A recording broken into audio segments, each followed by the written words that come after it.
नमस्कार मंडळी.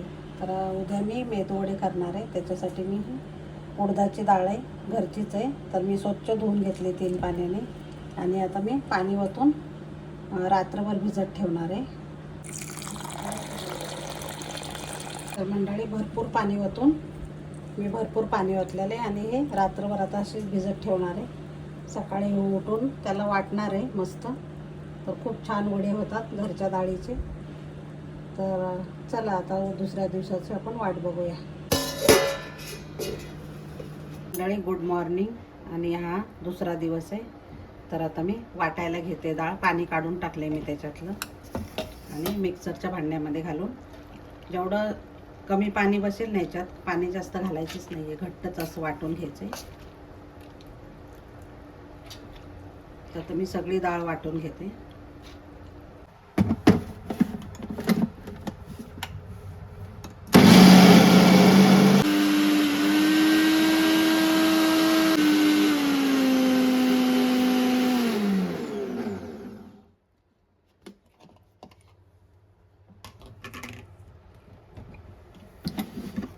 एवढं असं घट्ट वाटायचं आहे आपल्याला, जास्त पाणी नाही घालायचं आहे. आता हे एक एक करून सगळी डाळ मी वाटून घेतलेली. थोडं थोडं पाणी घालायचं, जास्त घालायचं नाही अजिबात, कारण आपल्याला घट्टच पाहिजे हे. आणि एकदम बारीक वाटून घ्यायचं. तर मी आता सगळं काढून घेते. आता हे चांगलं फेटून घ्यायचं मस्त. एकदम हलकं झालं पाहिजे. 5 मिनिट फेटायचं चांगलं. तर मीठ पण टाकायचं चवीप्रमाणे आणि परत चांगलं फेटून घ्यायचं मस्त.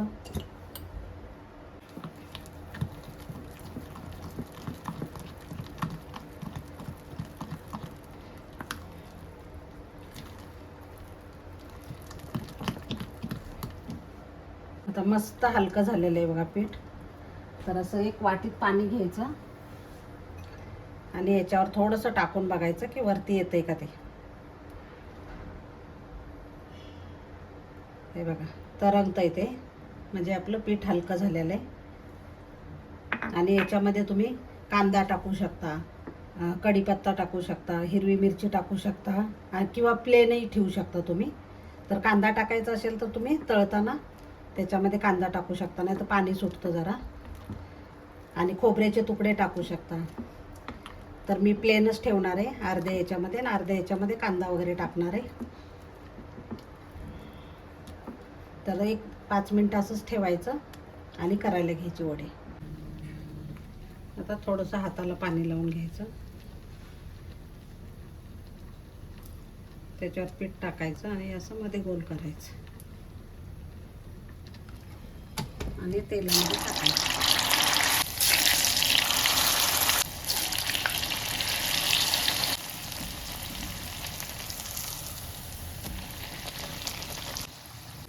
छान झालेले आहेत. आता काढून घ्यायचे, एकदम क्रिस्पी झालेले आहेत.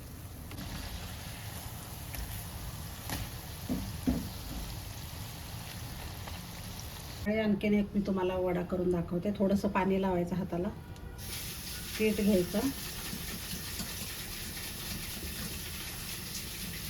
आणि असं मध्ये होल पाडायचं. सहज निघतंय बघा. आता तेलामध्ये सोडायचं. तर मंडळी तयार झालेलं आहे मेदूवडा. मस्तपैकी बघा, आवाज ऐकू शकता तुम्ही. आणि खूप क्रिस्पी पण झालेला आहे. झटपट होणारा आहे. सांबार केलेलं आहे आणि चटणी पण केलेली. तुम्हाला जर आवडलं तर लाईक, शेअर आणि सबस्क्राईब करायला विसरू नका. धन्यवाद.